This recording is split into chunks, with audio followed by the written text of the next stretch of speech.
ಮನೆಯಲ್ಲಿ ಸಾಧಾರಣವಾಗಿ ಸ್ಕೂಲಿಂದ ಬಂದಂಥ ಮಕ್ಕಳು ಅವರ ಡಬ್ಬಿಯನ್ನು ತೊಳೆಯೋದಕ್ಕೆ ಹಾಕೋದಿಲ್ಲ. ಊಟ ಮಾಡಿದ್ಮೇಲೆ ಊಟ ತಟ್ಟೆನಲ್ಲೇ ಬಿಟ್ಟು ಹೋಗ್ತಾರೆ. ನಂತರ ತಾಯಿ ಅದನ್ನು ತಗೊಂಡು ಗೊಣಕ್ಕೊಂಡಾದರೂ ಸರಿ ಅದನ್ನು ತೊಳೆಯೋಕ್ಕೆ ಹಾಕ್ತಾರೆ. ಈ ರೀತಿಯ ಮಕ್ಕಳನ್ನು ಬೆಳೆಸೋದ್ರಿಂದ ನಾವು ಬರೀ ಒಂದು ಊಟದ ತಟ್ಟೆ ಅಥವಾ ಡಬ್ಬಿಯನ್ನು ಕ್ಲೀನ್ ಮಾಡೋದು ಮಾತ್ರ ಅವರಿಗೆ ಹೇಳ್ಕೊಡೋದು ತಪ್ಪೋದಿಲ್ಲ.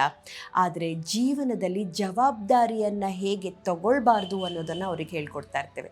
ಬೆಳೀತಾ ಬೆಳೀತಾ ಅವರು ಎಲ್ಲದಕ್ಕೂ ಬೇರೆಯವ್ರ ಮೇಲೆ ಡಿಪೆಂಡ್ ಆಗೋಕ್ಕೆ ಶುರುವಾಗ್ತಾರೆ. ಯಾವ ರಿಲೇಷನ್ಶಿಪ್ನಲ್ಲೂ ಅವರು ಕಮಿಟ್ಮೆಂಟ್ ತೋರಿಸೋದಿಲ್ಲ. ಆದರೆ ಬೇರೆಯವ್ರು ಮಾತ್ರ ನಮಗೆಲ್ಲ ಮಾಡಬೇಕು ಅಂತ ಎಕ್ಸ್ಪೆಕ್ಟ್ ಮಾಡ್ತಾ ಹೋಗ್ತಾರೆ.